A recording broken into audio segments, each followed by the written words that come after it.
Social മീഡിയയിൽ തരംഗമായി മാറിയ കാസർകോട്ടെ ചെറുക്കളയിലെ റെപ്പിച്ചാസ് കടയാണ് അർച്ചന രവീന്ദ്രൻ പരിചയപ്പെടുത്തുന്നത്. അവിൽ മിൽക്ക് എന്നാൽ കാസർകോട്ടുകാർക്ക് റെപ്പിച്ചാസ് കടയാണ്. സാധാരണയിൽ നിന്നും വ്യത്യസ്തമായി നല്ല രുചിയോടുകൂടി അവിൽ മിൽക്കാണ് ഇവിടെ ഉള്ളതെന്നാണ് പൊതുവെയുള്ള സംസാരം.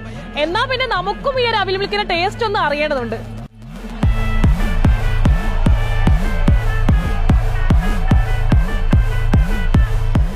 നല്ല അടിപൊളി സാധനമാണ്, സൂപ്പർ, അടിപൊളിയാണ്. ഇവിടെ സൂപ്പർ ഉണ്ട് കേട്ടോ. എല്ലാ ദിവസവും നല്ല തിരക്കാണ്. മസ്റ്റ് ട്രൈ റപ്പിച്ചാസ്. നല്ലുണ്ട്. നമ്മൾ morning 10 o'clock to night 3 o'clock 2:30. ഒരുപാട് ആൾക്കാരുണ്ടാവും. ചെറിയ സ്പെഷ്യാലിറ്റി ഉണ്ട്, അത് നമ്മളൊരു സിഗരറ്റാണ്. അത് നാച്ചുറൽ ലെവലിലേക്കാണ്. ഇതിൽ ഐസ്ക്രീം, ചോക്ലേറ്റ് പൗഡർ ഒന്നും ഇൻക്ലൂഡ് ആക്കുന്നില്ല. ആഘോഷ